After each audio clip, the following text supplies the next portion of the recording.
ఉమ్మడి నల్గొండ జిల్లాలో rice మిల్లర్ల mafia ఆగడాలకు అంతే లేకుండా పోయింది. పెద్ద ఎత్తున విమర్శలు వెల్లువెత్తుతున్నా జిల్లా యంత్రాంగం మాత్రం ఏమీ పట్టనట్లుగా ఉంటుంది. కేవలం 8 మిల్లుల్లోనే 500 కోట్ల రూపాయలకు పైగా అక్రమాలు జరిగాయని ఆరోపణలు వినిపిస్తున్నా అటువైపు కూడా చూడటం లేదు అధికారులు. చర్యలు తీసుకోవాల్సిన అధికారులు ఎందుకు మాట్లాడటం లేదు? ఉమ్మడి నల్గొండ జిల్లాలో రైస్ మిల్లర్ల ధాన్యం దోపిడీపై సాక్షి టీవీ స్పెషల్ స్టోరీ. రైతులకు లోన్లు ఇవ్వాలంటే బ్యాంకులకు మనసొప్పదు. రైతులకు సబ్సిడీలు ఇవ్వాలన్నా, మద్దతు ధర పెంచాలన్నా ప్రభుత్వాలకు ఆసక్తి ఉండదు.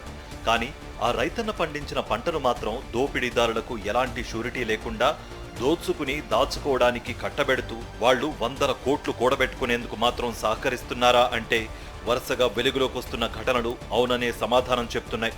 ఉమ్మడి నల్గొండ జిల్లాలో గత కొన్ని సీజన్ల నుంచి సీఎంఆర్ ముసుగులో సాగిస్తున్న అక్రమాల పుట్ట కదులుతూ ఉండడంతో వాస్తవాలు బయట ప్రపంచానికి తెలుస్తున్నాయి. సూర్యాపేట జిల్లా రైస్ మిల్లర్స్ అసోసియేషన్ అధ్యక్షుడిగా ఉన్న ఇమ్మడి సోమనరసయ్య 100 కోట్ల రూపాయల అక్రమాలకు పాల్పడ్డారని ఆరోపణలు రావడంతో అధికారులు కేసు నమోదు చేసి ఇన్వెస్టిగేషన్ మొదలుపెట్టారు. తిరుమలగిరిలోని ఆయనకు చెందిన సంతోషి రైస్ మిల్లులో దాదాపు 120 కోట్ల విలువైన ధాన్యం పక్కదారి పట్టినట్లుగా అధికారులు గుర్తించారు.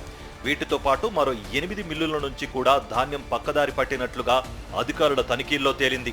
గత 7-8 ఏళ్లుగా ధాన్యం తీసుకోవడం, సీఎంఆర్ ఇవ్వకుండా పక్కదారి పట్టిస్తూ కోట్లు వెనకేసుకున్నారన్న ప్రచారం ఎప్పటినుంచో కొనసాగుతోంది.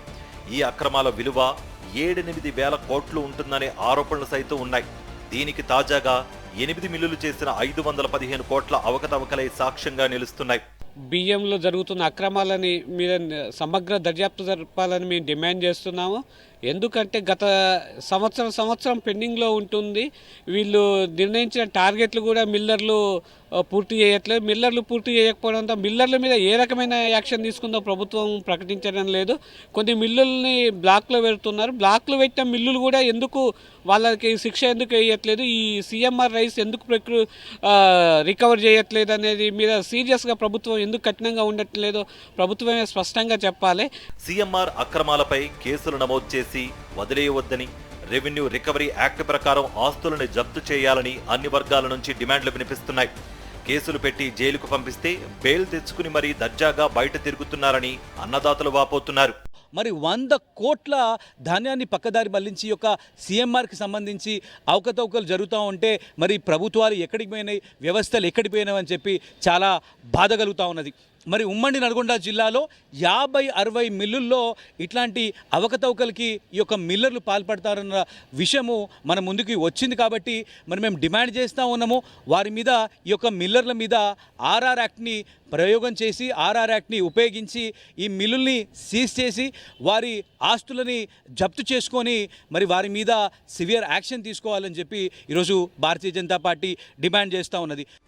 ఇదిలా ఉంటే సీఎంఆర్ ఇవ్వద్దని మరికొన్ని మిల్లుల నుంచి ధాన్యం సేకరించేందుకు వేలం కూడా వేశారు. ఆ వేలం వేసిన ధాన్యం ఇవ్వకుండా మిల్లర్లు మొండికేస్తున్నారు. ధాన్యం ఇచ్చేందుకు డిసెంబర్ 31 వరకు సమయం ఉన్నా మిల్లర్లలో మాత్రం ఎలాంటి చలనం లేదు.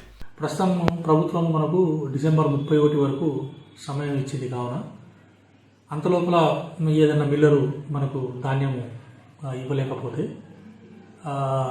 తదుపరి నివేదికను పై అధికారులకు సమర్పిస్తాము. వారు ఇచ్చిన సూచనల ప్రకారము వారి మీద అట్టి మిల్లర్ల మీద ఎలాంటి చర్య తీసుకోవాలో అలాంటి చర్యలు తీసుకోబడతాయని తెలియజేస్తాం. మొత్తంగా ఓవైపు సీఎంఆర్ ధాన్యం పక్కదారి పట్టిన ఘటనల్లో 100 కోట్ల అవినీతి బయటకు రావడం, మరోవైపు అక్రమాల లిస్టు రోజు రోజుకు పెరిగిపోతూ ఉండడం మాత్రం జిల్లాలో సంచలనంగా మారింది. మరి ఇలాంటి అక్రమాలపై ప్రభుత్వం ఎలాంటి చర్యలు తీసుకుంటుందో వేచి చూడాలి.